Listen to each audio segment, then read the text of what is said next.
The rain had turned the street into a mirror, reflecting the gray sky and the dim glow of streetlights that had just flickered on against the early evening darkness.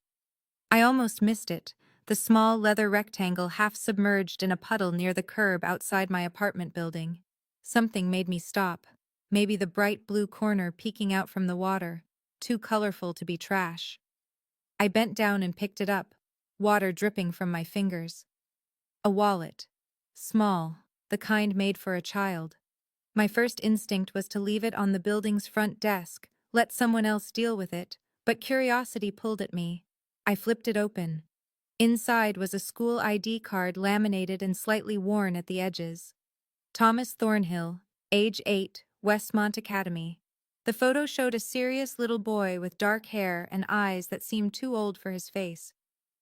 Behind the ID was a drawing, the kind children make with crayons, all bold lines and primary colors. A house. 3 stick figures, one tall, one medium, one small. The paper had started to blur from the moisture. I carefully pulled it out and tucked it into my jacket to protect it. Then I saw the photograph wedged behind everything else. A man, not smiling. He stood in what looked like an expensive office, dark suit perfectly tailored, hands clasped in front of him.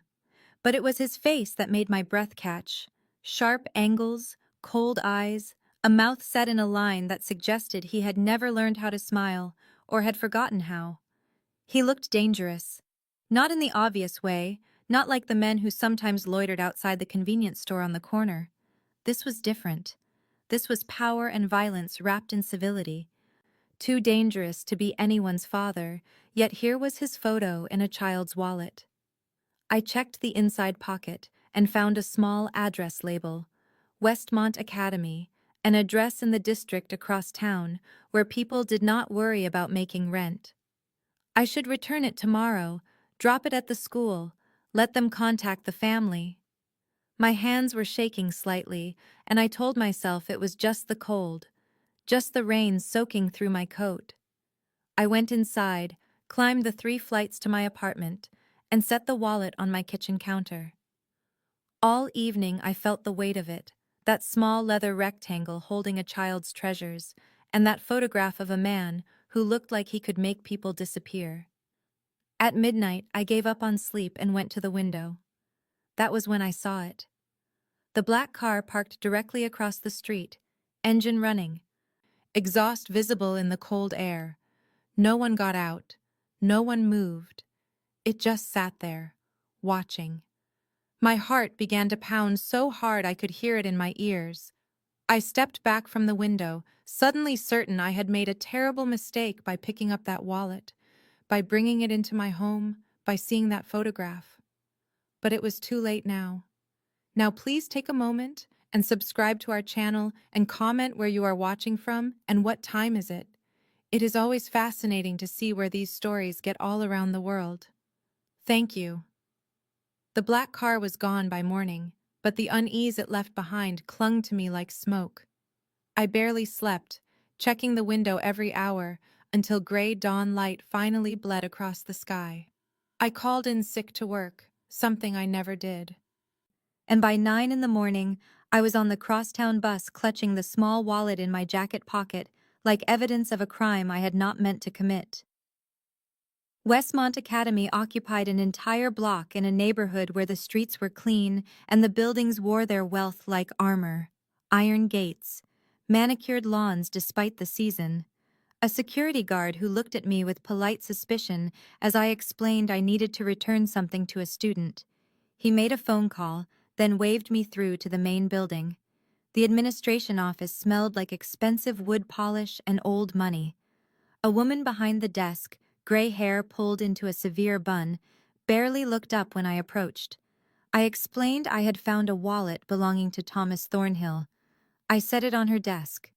She picked it up, examined it with the kind of thoroughness that made me feel like I was being evaluated along with the object. "Thomas has already been picked up," she said, her voice clipped and precise. "I can see that he gets this." I thanked her and turned to leave, relief flooding through me. I had done the right thing. It was over. I made it halfway across the marble lobby before a voice stopped me. Miss. I turned. The man wore a suit that probably cost more than 3 months of my rent. Tall, broad-shouldered, with the kind of face that had seen violence and had not looked away. His eyes were flat and assessing. I am James Redmond. I work for the Thornhill family. My throat went dry. He closed the distance between us with measured steps. I understand you found the boy's wallet. Yes, I managed. I found it last night outside my building. Where exactly? He pulled out a phone, opened a map application. I leaned in and pointed to my street, my building. My hands were shaking. He noticed. What time? Around 6, maybe a little after. It was raining. Was anyone else around? Did you see anyone watching the area? I tried to remember. A few people coming home from work. A couple walking a dog. No one who seemed out of place. Why? He ignored my question. Did you look inside the wallet? Just to find the school address so I could return it. His eyes held mine for a long moment, and I felt like he was reading every secret I had ever kept. You live alone. It was not a question, but I nodded anyway. And you work where? I told him. Kindergarten teacher at PS 47 across town. He typed something into his phone. I will need your phone number. Someone will be in touch to follow up. The way he said it made it clear this was not optional. I recited the numbers, watching him enter them with steady fingers. When he looked up again, something in his expression had shifted, not warmer, but more decided. Thank you for returning the wallet, Miss Sinclair. The Thornhill family appreciates your honesty. He knew my name. I had not told him my name. He turned and walked away before I could ask how, leaving me standing in that expensive lobby with the certainty settling in my bones that I should have lied about everything, should have dropped the wallet in a mailbox and walked away, should have never picked it up at all. I came home to find him sitting in my living room. The shock hit me like cold water, stealing my breath, freezing me in the doorway with my keys still in my hand. Alexander Thornhill, the man from the photograph. He sat in my only decent chair, the one I had found at a thrift store and reupholstered myself, and he looked entirely at ease, like he had every right to be there, like my locked door and my privacy meant nothing against his will. He was larger than I had imagined, broader through the shoulders, and the expensive suit he wore made my small apartment look even shabbier by comparison. His face was exactly as dangerous in person as it had been in that photograph, all sharp angles and cold assessment, but there was something else too, something that had not translated through the image. Presence. He filled the space like a coming storm, like the moment before lightning strikes, when the air goes heavy and charged. Please sit, he said, and his voice was low, calm, terrifyingly calm. I remained frozen. He gestured to my own couch. Miss Sinclair, sit down. It was not a request. My legs carried me forward and I sat, perched on the edge of the cushion, my keys cutting into my palm where I clutched them like a weapon that could never protect me from this. I wanted to ask how he got in, wanted to demand he leave, wanted to scream, but my voice had abandoned me. Thank you for returning my son's wallet, he said. I appreciate your honesty. That could have been the end of it, except I need to understand exactly how you came to find it. Where? What time? Did you see anyone else in the area? I told him everything I had already told James Redmond, my voice shaking despite my efforts to control it. He listened without interrupting, his eyes never leaving my face. Those eyes were gray, I realized, the color of steel or winter skies, and they saw too much. When I finished, he was quiet for a long moment. Then he leaned forward slightly, and the movement made me flinch. My son lost that wallet near a location he should never have been, he said. Someone took him somewhere without my knowledge or permission. Someone in my organization, or outside it, decided to move an 8-year-old child without authorization. You found the wallet 6 blocks from where Thomas was supposed to be that evening. I felt the blood drain from my face. I did not know. I just found it and wanted to return it. I believe you, he said. But the words did not comfort me because his expression had not changed. You were in the wrong place at the wrong time, and now you are a witness to something you do not understand. I cannot let you walk away without knowing whether you are a threat, or a plant from rival families, or simply an innocent bystander. I am just a teacher, I whispered. I know, he said. I know everything about you now, Eleanor.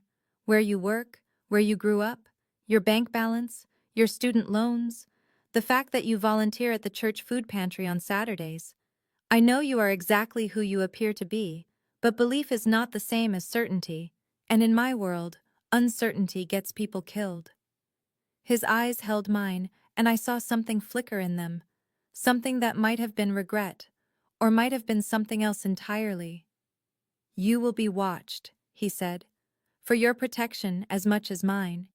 If you are innocent, then you have nothing to fear, but you need to understand that you are in this now, whether you want to be or not.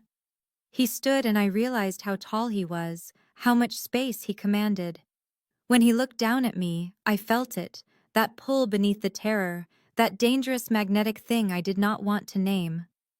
Be careful, Eleanor, he said softly. My world is not kind to good people. Then he walked past me and let himself out, leaving me shaking on my own couch in my own apartment that no longer felt like mine at all. He did not leave immediately. After delivering his warning about being watched, Alexander moved to the window and stood there looking down at the street below, his hands in his pockets, his shoulders tense beneath the perfect lines of his suit. I remained on the couch, my heart hammering, trying to understand what had just happened to my life. The silence stretched between us, heavy and charged, until finally he spoke again without turning around. The location where you found the wallet was outside a building owned by the Volkov family. They run drugs and weapons through the Port District, and they have been testing my boundaries for months. If they took my son, even for an hour, even just to send a message, then we are at war. But if it was someone inside my organization who moved Thomas without authorization, then I have a traitor, and that is worse. Either way, you are the only person outside my inner circle who knows that wallet was found 6 blocks from where Thomas was supposed to be. He turned then, and the look on his face was something between fury and desperation. Do you understand what I am telling you? You are either a witness or you are involved, and until I know which, I cannot let you disappear. My voice came out steadier than I expected. I am not involved. I found a child's wallet and tried to do the right thing. That is all. I know, he said again, and this time there was something different in his tone, something almost gentle beneath the steel. I have had you investigated thoroughly in the last 6 hours. You are exactly what you appear to be. A good person who helps children and volunteers and pays her bills on time. You have no connection to any criminal organization, no suspicious contacts, no reason to be part of this.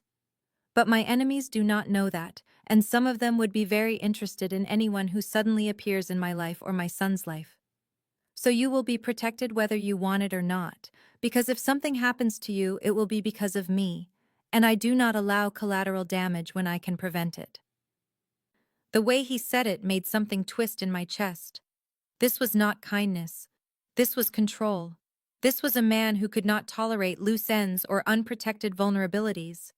I wanted to argue, to throw him out, to reclaim my life, but I could see in his eyes that it would be pointless. I did not choose this, I said. No, he agreed. You did not. But here we are. He moved toward the door, and I thought he would leave, but he paused with his hand on the knob and looked back at me. His eyes held mine for a moment too long, and I felt it then, that thing I did not want to name, that pull beneath the fear. He was dangerous, and I should have been thinking only of escape, but instead I was noticing the way his jaw tightened, the shadow of stubble along it, the surprising fullness of his mouth. My whole body went hot with shame at the observation. Be careful, Eleanor, he said quietly, and I could not tell if he was warning me about his enemies or about himself. Then he was gone, and I sat alone in my violated apartment, shaking not just with fear, but with something else, something that felt like the moment before falling.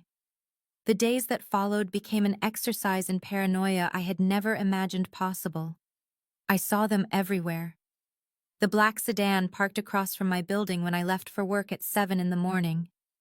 The man in the gray jacket reading a newspaper in the coffee shop where I bought my tea.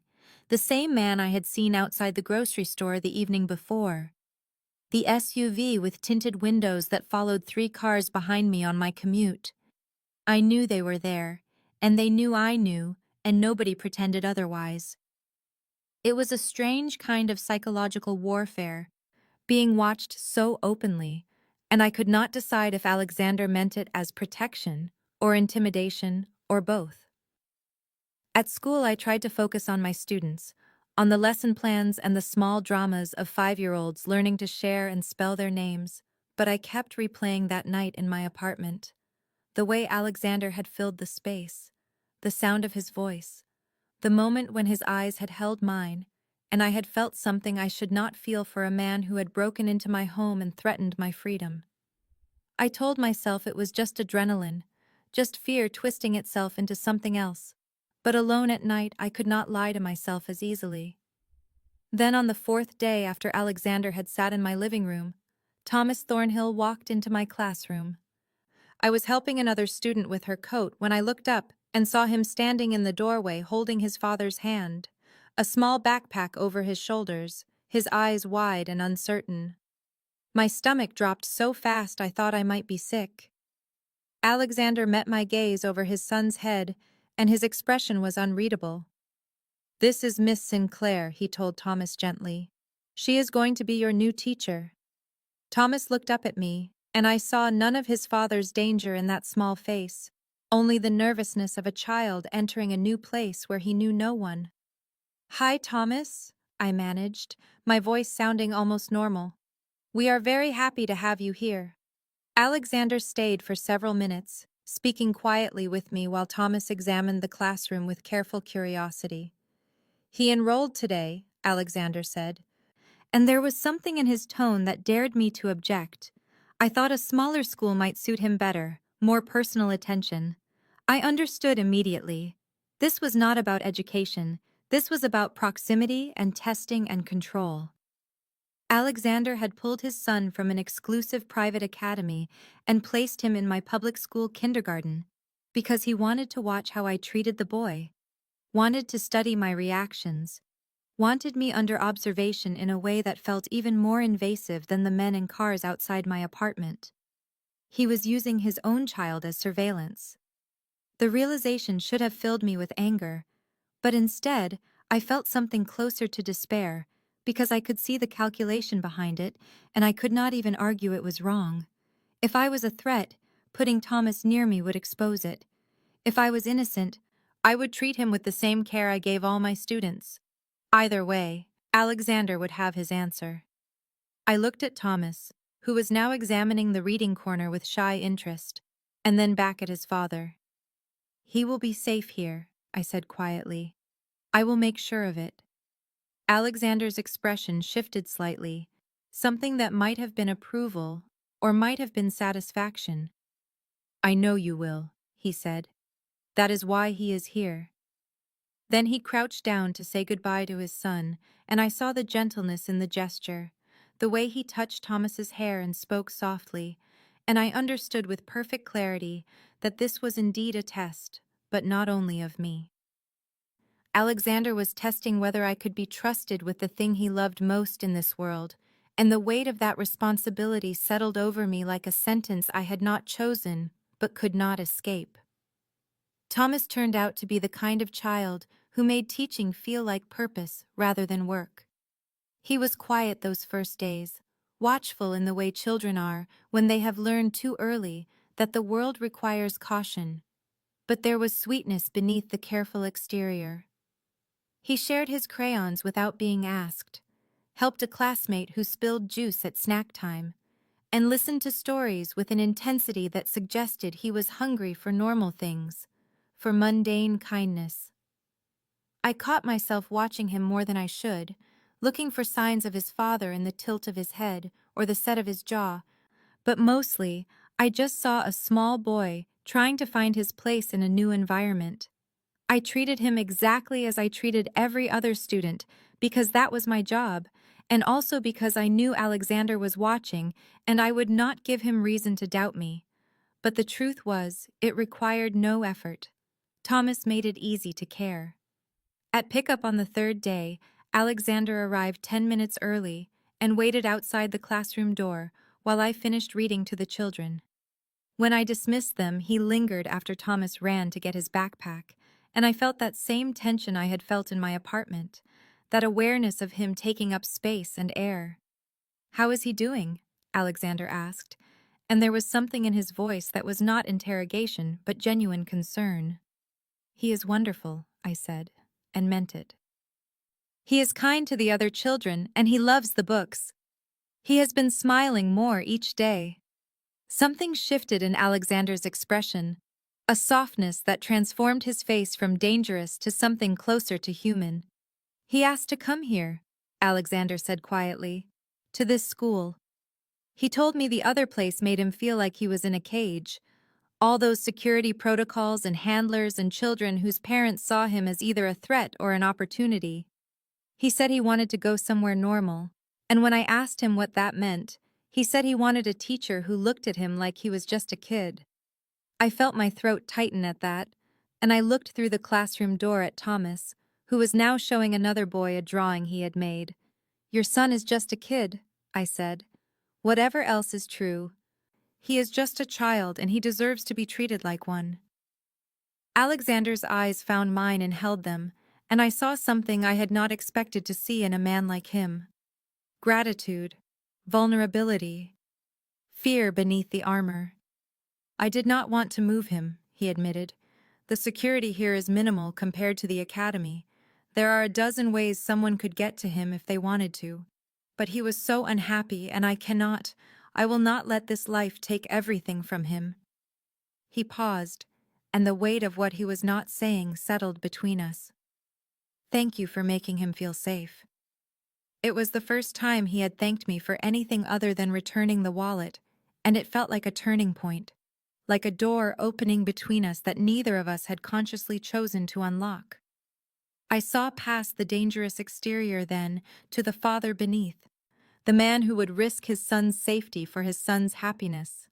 And I understood that whatever else Alexander Thornhill was, he loved his child with a fierceness that made him almost reckless. That realization changed something fundamental in how I saw him, and I knew even as it happened that I was in danger of a different kind now. Alexander started arriving earlier to pick up, sometimes by 15 or 20 minutes, and he would stand at the back of the classroom watching while I finished the day's activities with the children. At first, his presence made me hyper-aware of every word I spoke and every movement I made. But after several days, I found myself almost comfortable with him there, this dangerous man leaning against the wall with his expensive suit and his careful eyes, watching his son play with blocks or listening to me read a story about talking animals. When the other children left, Thomas would sometimes stay a few extra minutes, showing his father a painting or a project, and Alexander would crouch down to his son's level and examine whatever small creation was offered with a seriousness that made my chest ache. Then Thomas would run to get his things, and Alexander and I would be alone for stolen moments that began to stretch longer each day.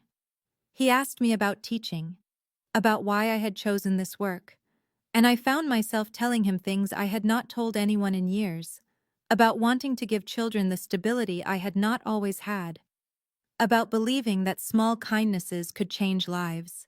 He listened with an attention that felt rare and valuable, like I was saying something that mattered rather than just filling silence. I asked him careful questions in return, testing the boundaries of what he would answer, and he surprised me with his honesty. He never lied, but he spoke in ways that acknowledged what we both knew without saying it directly, telling me about the business that required his constant attention, about the men who depended on him for their livelihoods, about the codes and structures that governed his world. It was like learning a new language where every word carried double meaning. The attraction built in the spaces between our words, in the way his eyes followed me when I moved around the classroom putting away supplies, in the way he said my name, Eleanor, like he was tasting something he wanted more of. I caught myself noticing details I should not notice. The way his hands looked when he helped Thomas with his coat, the line of his jaw, the rare moments when he almost smiled. But the men still watched my apartment every night, and I knew I was not free, that whatever was growing between Alexander and me existed inside a cage of his making. Then one evening after Thomas had run ahead to the car, Alexander stayed behind and asked if I would have dinner with him. To discuss Thomas's progress, he added, but we both knew it was not really about his son. I should have said no. Every rational part of my brain screamed that having dinner with a man like Alexander Thornhill was crossing a line I could not uncross. But I heard myself saying yes before I could think better of it, and the look in his eyes when I agreed was something between satisfaction and relief, like he had been uncertain of my answer, and my acceptance meant more than it should. We made arrangements for 2 nights later, and as I walked to my car, I felt the weight of the decision settling over me, the knowledge that I was stepping deliberately toward danger, toward a man whose world could swallow me whole. I was not being pulled or coerced anymore. I was choosing this, whatever this was, and that terrified me more than anything else. The restaurant was the kind of place I had only seen in magazines, all low lighting and leather banquets and waiters who moved like dancers, and from the moment we walked through the door, I felt the wrongness of my simple black dress and borrowed coat. But then I saw how the staff reacted to Alexander, and I understood I was entering his kingdom. They knew him, deferred to him, led us to a corner table that offered privacy and sightlines to every entrance, and I realized he had chosen this specific spot out of habit or necessity, always watching, always aware. I sat across from him and tried not to feel like I was playing a part in someone else's life. He ordered wine without asking me, and normally that would have annoyed me, but somehow it felt natural, like he was taking care of details so I could breathe. We talked about safe things at first, the weather and the restaurant and inconsequential topics that felt like warmth exercises before the real conversation. But then he asked me why I became a teacher, and I found myself telling him the truth. About my mother who worked 3 jobs and still could not quite make ends meet. About the teacher who noticed I came to school hungry and kept granola bars in her desk. About learning that small acts of attention could mean survival for a child, and deciding I wanted to be that person for someone else. He listened with that same focused intensity he brought to everything, and when I finished, he was quiet for a moment before telling me about Thomas's mother. Her name was Catherine, and she had been the daughter of a business associate. Their marriage more alliance than romance at first, but they had built something real over the years. She died in a car accident when Thomas was 5, sudden and brutal, and Alexander said it like he was reporting facts, but I could hear the grief underneath. He told me he had tried to give Thomas as normal a life as possible after that, but normal was not really available to the son of a man like him, that every choice was a calculation of risk and reward, safety versus happiness. I asked him if he ever regretted the life he led, and he looked at me for a long moment before saying he regretted what it cost the people around him, but the life itself was what he knew, what he was built for, and leaving it was not an option that existed. The masks we both wore slipped during that dinner, and I saw the man beneath the power, someone who carried impossible weight and tried to protect a child from a world he himself had created. When he drove me home, his hand brushed mine as he shifted gears, and the touch burned through me like current, undeniable and terrifying. He walked me to my door and stood too close, and I could feel the wanting radiating between us like heat, but he did not push, just told me good night, Eleanor, in that voice that made my name sound like something precious. And I went inside shaking with the knowledge that I was falling for a man who could destroy me without even meaning to. The phone ripped me from sleep at 4:47 in the morning, and I knew before I answered that something had shattered. Alexander's voice was controlled, but I could hear the fury beneath it like magma under stone, telling me there had been an attempt on his home, that Thomas was safe but frightened, that he was moving his son to a secure location across the city and he needed my help. "Thomas trusts you," he said, and the rawness in those words cut through my sleep fog and fear. "He will be calm if you are there." I should have refused. Every self-preservation instinct I possessed screamed that I was already too deep in this dangerous world, and stepping further in would drown me. But I heard myself saying yes, asking what he needed me to do, already climbing out of bed and reaching for clothes. He told me a car would arrive in 20 minutes, and I should pack nothing, bring nothing that could be traced or tracked. Just come. The line went dead, and I stood in my dark bedroom with my heart hammering against my ribs, understanding that this was a choice point, that I could simply not answer the door when the car arrived, could call in sick to school, and pretend this life was not pulling me under. Instead, I dressed in jeans and a sweater, splashed water on my face, and was waiting on the street when the black SUV pulled up with James Redman in the driver's seat. He said nothing during the drive through the empty pre-dawn streets, but I caught him watching me in the rearview mirror like he was calculating my worth or my threat level. We drove to a part of the city I barely recognized, towers of glass and steel that housed wealth I could not imagine, and pulled into an underground garage that required 3 separate security clearances. The elevator rose so fast my ears popped, and then the doors opened directly into a penthouse that looked like something from a film. All clean lines and floor-to-ceiling windows showing the city sprawled below in the gray early light. Alexander was there immediately, and he looked like violence barely contained, his jacket gone and his shirt sleeves rolled up, and something fierce and terrible in his eyes that made me understand for the first time what he was truly capable of. Then Thomas ran to me from across the room and wrapped his small arms around my waist, and I felt him shaking. I knelt down and held him, this frightened child who should never have to know fear like this. And when I looked up, Alexander was watching us with an expression I could not name, something between gratitude and devastation. I took Thomas to the room James showed me, a bedroom decorated in soft blues, with books on the shelves, and toys still in packages, like Alexander kept this place ready for exactly this kind of emergency. I read to Thomas from a book about a bear and a rabbit, my voice steady even though my hands trembled, and slowly his breathing evened and his eyes grew heavy. When he finally slept, I stayed beside the bed watching him in the growing dawn light. And when I turned, Alexander was in the doorway watching me with something that looked like reverence, like I had done something miraculous, instead of simply reading a story to a scared child. I slipped out of Thomas's room and closed the door softly behind me, the click of the latch unnaturally loud in the hushed penthouse. And when I turned, Alexander was still standing there in the hallway watching me with an intensity that made my breath catch.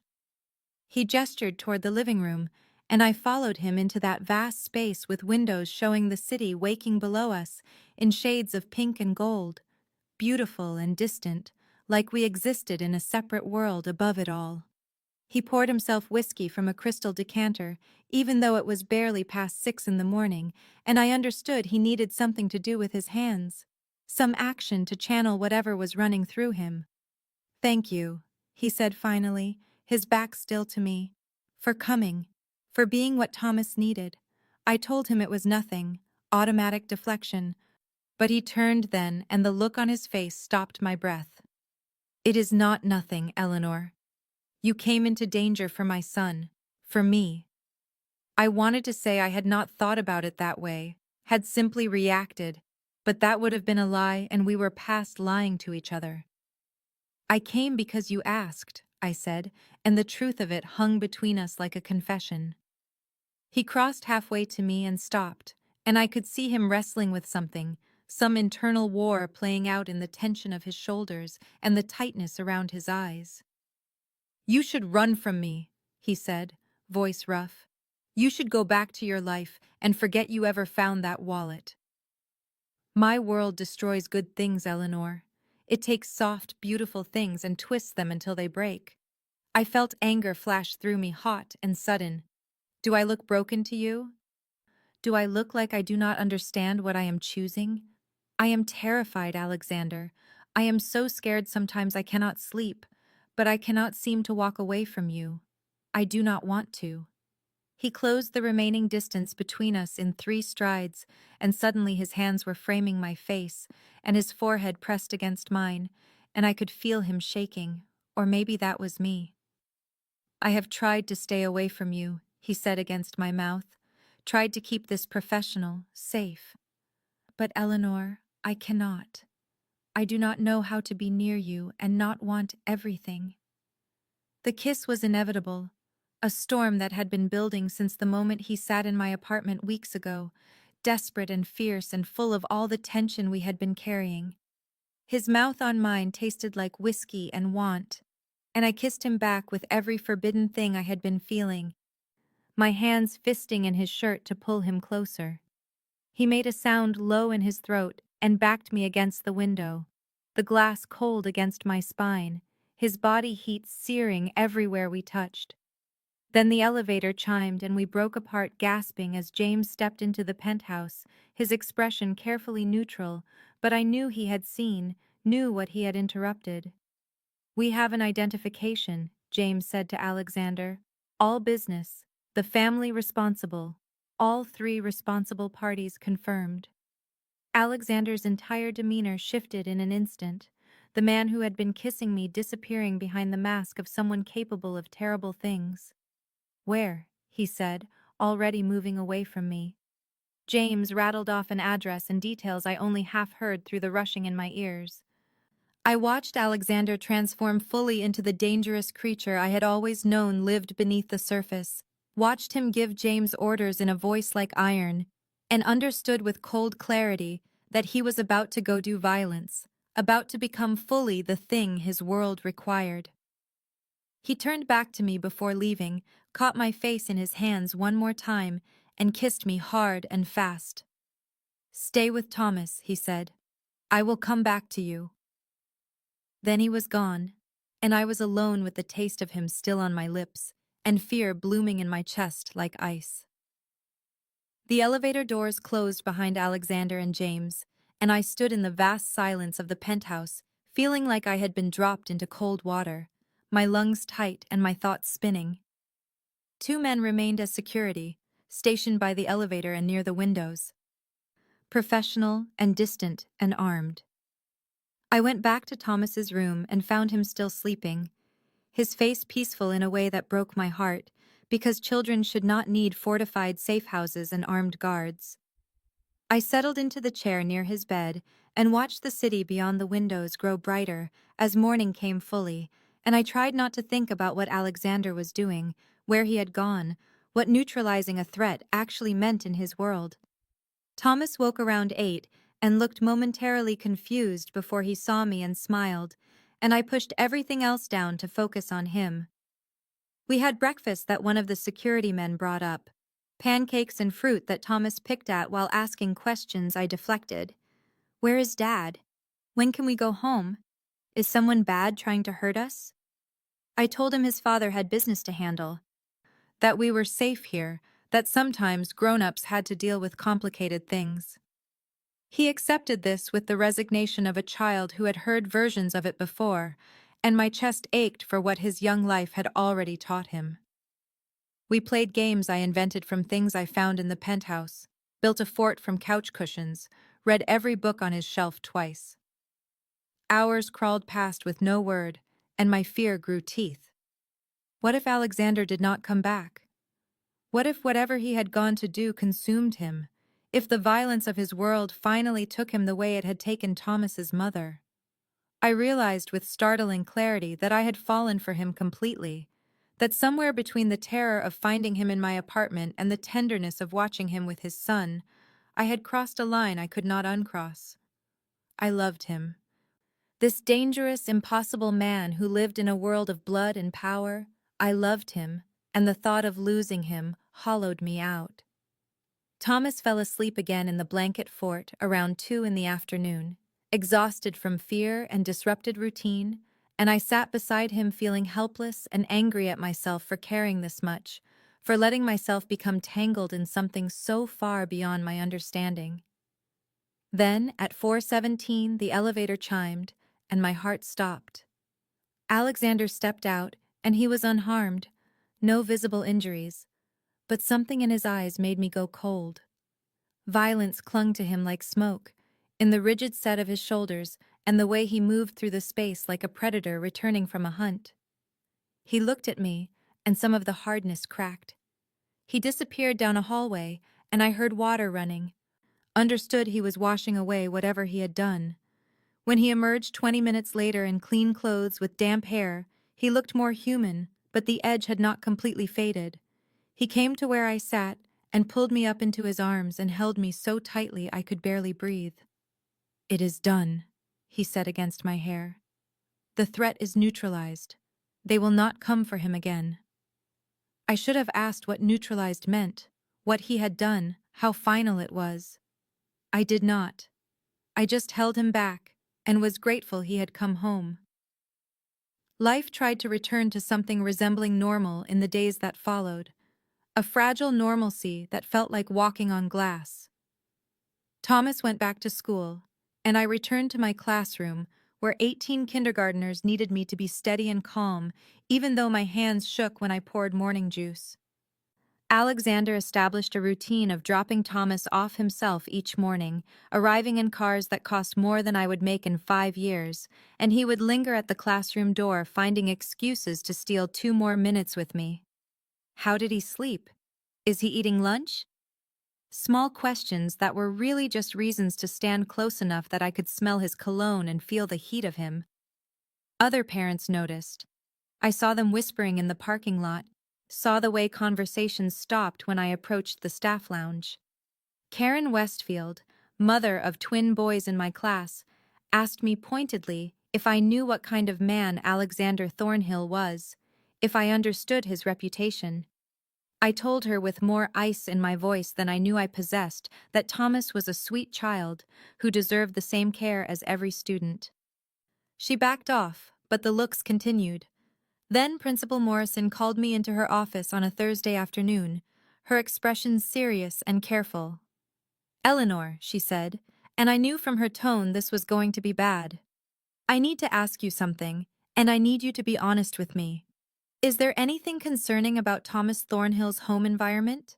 Anything that might require intervention?" I felt anger flare white-hot in my chest. "Thomas is well cared for," I said. "He is clean, fed, loved. His father is attentive and involved." She pressed.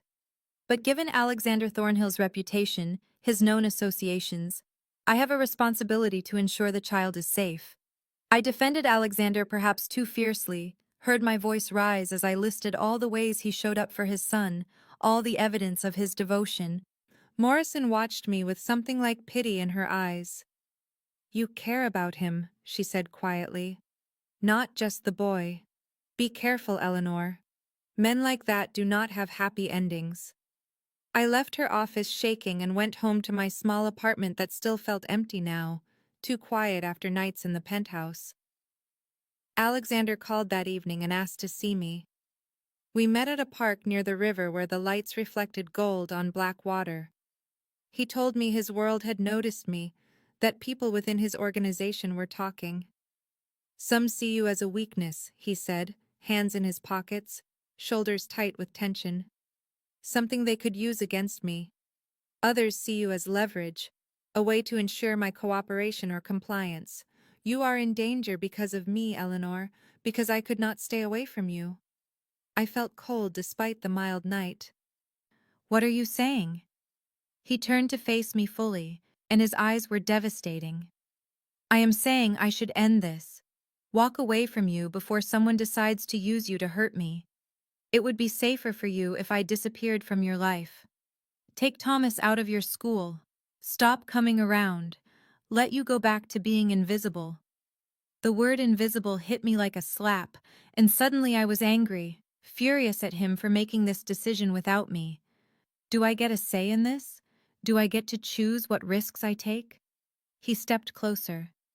You do not understand what you would be choosing. Eleanor, these are not idle threats.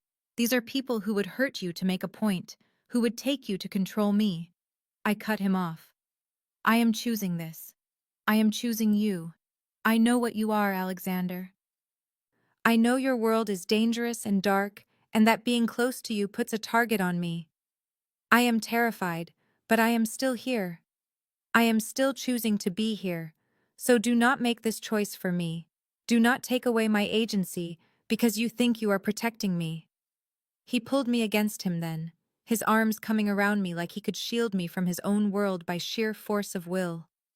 You are either very brave or very foolish, he said against my hair. Maybe both, I whispered back. But I am yours if you will have me. I came home on a Tuesday to find my apartment door slightly ajar, and the cold terror that flooded through me was immediate and absolute. I stood in the hallway for 10 seconds that felt like hours, every instinct screaming at me to run, but I pushed the door open with trembling fingers and stepped inside to find everything wrong in ways I could not immediately name. Nothing was destroyed, nothing was obviously missing. But drawers had been opened and carefully closed, books shifted on shelves, the contents of my desk subtly disturbed. Someone had gone through my life with methodical precision, touching everything, learning me, and then left the door open just enough so I would know. The message was clear. We can reach you whenever we want. I called Alexander with shaking hands, and he answered on the first ring, his voice sharp. What is wrong? I told him and heard something dangerous enter his tone. Do not touch anything. I am sending men now. Stay in the hallway. He arrived 20 minutes later with James and 3 others, and he pulled me against him briefly before going inside with controlled fury radiating from every movement. They searched with professional efficiency and found nothing, no bugs or cameras or physical threats, just the violation of my space and the terror it created. Alexander emerged, and his face was carved from stone. Pack a bag, he said. You are coming home with me. Not a request. An order delivered with absolute certainty. I should have protested the high-handedness, should have argued for my independence and my right to stay in my own home. Instead, I felt relief crash over me like a wave, the exhausting fear of the last weeks finally breaking. I packed while he stood in the doorway watching the street, and 40 minutes later I was in his car, heading across the city to the fortress he called home. Thomas was delighted when we arrived, his face lighting up in a way that made my chest tight. Are you staying now? For a while, I told him, and Alexander corrected me with quiet certainty. For as long as she wants. We fell into a routine that felt surreal in its domesticity. Dinners together at the long table where Thomas chattered about school and Alexander listened with focus that never wavered. Homework at the kitchen counter where I helped with reading, while Alexander reviewed reports that probably detailed things I did not want to know. Bedtime stories where Thomas insisted I read, and Alexander sat in the doorway listening.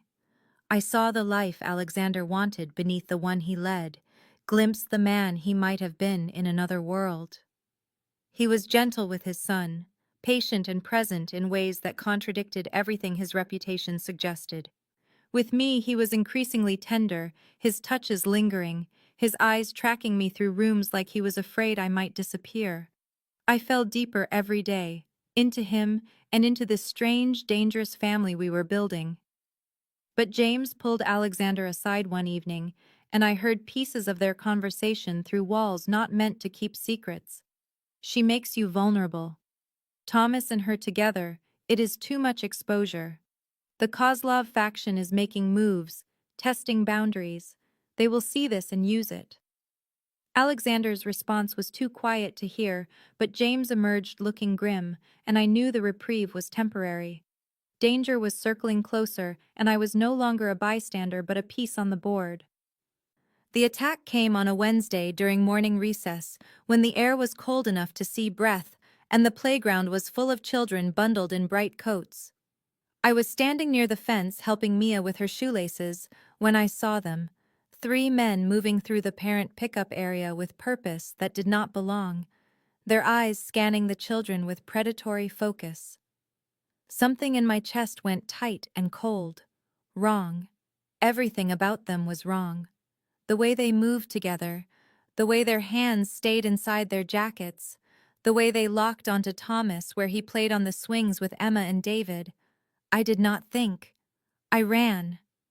"Thomas!" I called, keeping my voice steady even as terror clawed up my throat. "Come here, please. Emma, David, inside now." They heard something in my tone because all 3 came immediately, Thomas's face curious, the other children sensing my fear. I grabbed Thomas's hand and moved fast toward the building, herding Emma and David ahead of me, aware of the men changing direction, closing distance. We made it inside and I slammed the door, threw the lock, pulled all 3 children away from the windows. My hands shook so badly I almost dropped my phone, but I got it out, hit Alexander's number, dragged the children into the supply closet. He answered instantly. "They are here," I said, "at the school. 3 men trying to take Thomas. I have him locked in my classroom, but Alexander." I heard gunfire outside, sharp cracks that made all 3 children scream, and I pulled them against me, made myself into a shield with my body. "Stay down," I told them. "Stay quiet. Help is coming." More gunfire, shouting.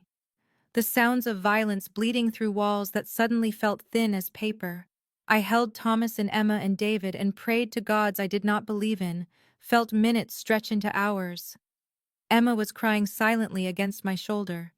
David had his eyes squeezed shut. Thomas looked at me with trust I did not deserve and said, "My dad is coming. He will fix it." 8 minutes that aged me years. Then silence, abrupt and complete, more terrifying than the noise. Footsteps in the hallway. My heart stopped. "Eleanor." Alexander's voice through the door, rough with something I could not name. "It is me. Open the door."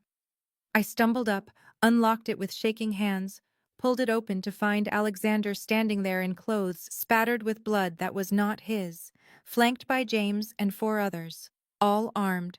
The hallway behind them was empty, but I saw broken glass, bullet holes in walls. He looked at me for one endless second, then past me to where Thomas stood. "Dad," Thomas said, small and scared, and Alexander moved, dropped to his knees, pulled his son into his arms with fierce desperation. "You are safe," he said against Thomas's hair. "You are safe now." Then he stood, Thomas still in his arms, and reached for me with his free hand, pulled me against them both. "You saved him," he said, his eyes burning into mine. "You saw them. You got him inside. You saved his life." I was shaking so hard I could barely stand. James was on his phone calling parents for Emma and David, arranging explanations I could not process. Alexander held me and Thomas like he could bind us to him by will alone. I realized in that moment, pressed against him with his son between us and violence still echoing in my ears, that I was fully in this now, that there was no going back to the woman I had been before I found a wallet on a rain-soaked street. This was my life now. This danger, this man, this child. I had chosen it, and it had chosen me, and we were bound together in ways that could not be undone. Alexander left the house that night at 9 and did not tell me where he was going, but I saw the look he exchanged with James and understood that the reckoning had come. I put Thomas to bed and read him 2 extra stories, holding him close while my mind spun with images of violence I could not stop. The house was full of Alexander's men, silent presences in hallways and doorways, and I knew they were there as much to keep me contained as protected. I did not sleep. I sat in the living room watching the city lights and waiting for news that might never come, for the phone call that would tell me Alexander was dead or arrested or simply gone. He returned at 4 in the morning, and I heard him before I saw him, the sound of the door opening and James's low voice, and then his footsteps heavy on the stairs. I met him in the hallway, and he stopped when he saw me, his face carved with exhaustion and something darker. "It is done," he said. "The Kozlov leadership no longer exists." I should have been horrified. I should have recoiled from the blood I knew was on his hands, even if I could not see it. Instead, I crossed to him and put my arms around him and felt him sag against me, like a man who had carried weight too long. He showered for 30 minutes, and when he emerged, he looked almost human again, the monster tucked back beneath the surface. We sat together in his study, and he told me without detail that the threat was eliminated, that he had moved decisively and brutally, that the other families would fall in line now or face the same fate. Then he said something that made my breath catch. "I am restructuring my operations, stepping back from direct involvement in anything that cannot be legitimized. I have lawyers working on transitioning assets, cleaning up enterprises that can be cleaned, shutting down what cannot. It will take years, but Thomas deserves a father who might live to see him graduate, and you deserve a man who does not come home with blood under his fingernails." I stared at him. "You are doing this for us. For Thomas," he said. "For you. You have changed what I want, Eleanor. I used to think power was enough, that control of this city was worth any cost. Now I look at you reading to my son, and I want different things. I want dinners at that table. I want to watch Thomas grow up. I want mornings waking next to you without wondering if today is the day someone finally gets through my defenses. I want a life." He reached for my hand and his grip was fierce. "Stay," he said. "Not because it is safer, not because Thomas needs you, but because I need you. I am asking you to stay permanently, to build this life with me. And I know I have no right after dragging you into hell, but I am asking anyway, because I love you." He had never said it before. The words hung in the air between us, raw and undefended, and I saw in his eyes that he meant them absolutely. "I love you, Eleanor. Stay." I kissed him with tears on my face and said yes, said I love you too. Acknowledged the impossible truth that I loved this dangerous, complicated man and the life we were building from ashes and choices that could not be undone. 3 months passed like water finding new channels, reshaping everything in its path until the landscape of my life was unrecognizable from what it had been before I found a wallet on a rain-soaked street. I still taught kindergarten, still arrived at school each morning with lesson plans and patience for 20 small chaotic humans. But now I left from a house with security gates and returned to a home where Alexander waited with Thomas, where dinner was a ritual we protected fiercely against the intrusions of his world. The organization had accepted me in the way they accepted all of Alexander's decisions, with deference that was half respect and half fear, and I was known now as protected, as his, as untouchable. Thomas called me Ellie in a tone that carried weight beyond friendship, that sounded like family, like something permanent. I had not replaced his mother and never would, but I had become essential in ways that terrified and completed me. He did his homework at the kitchen table while I cooked, asked me to check his spelling, told me about his day with the assumption that I would always be there to listen. Alexander watched us with an expression I had learned to read, hunger and gratitude and fear all tangled together, the look of a man who had been given something precious and could not quite believe it would not be taken away. On a Tuesday evening in early spring, when the light lasted longer and the air smelled like possibility, Alexander asked me to walk with him in the garden, and I knew before he spoke that something had shifted.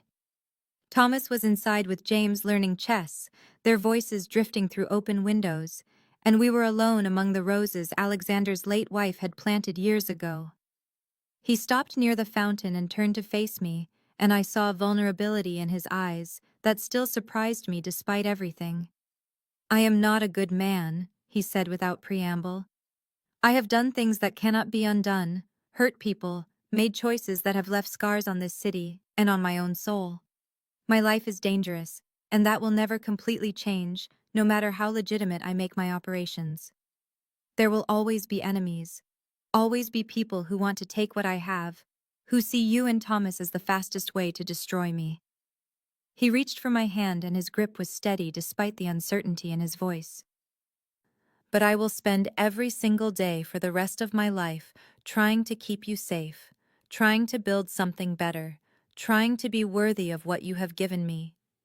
Marry me, Eleanor, not because it is smart or safe or easy, but because I love you, and I want every morning to start with you, and every night to end with you, and I want Thomas to have a family that is whole.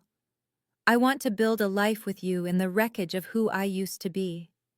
The ring was simple, a single diamond that caught the fading light, and I realized he had been carrying it, waiting for the right moment, or perhaps just for courage. I said yes without hesitation, said it through tears that were joy and fear in equal measure, acknowledged again the impossible truth that I loved this dangerous, complicated man and the life we were building. We went inside together and told Thomas, who looked between us with solemn eyes, and then hugged us both with fierce 8-year-old certainty. That night at dinner, the three of us around the table with pasta and salad and the ordinary chaos of family, I looked at Alexander and Thomas and felt the weight of home settle into my bones. We were extraordinary and ordinary all at once, a family built from a found wallet and impossible choices, from danger survived and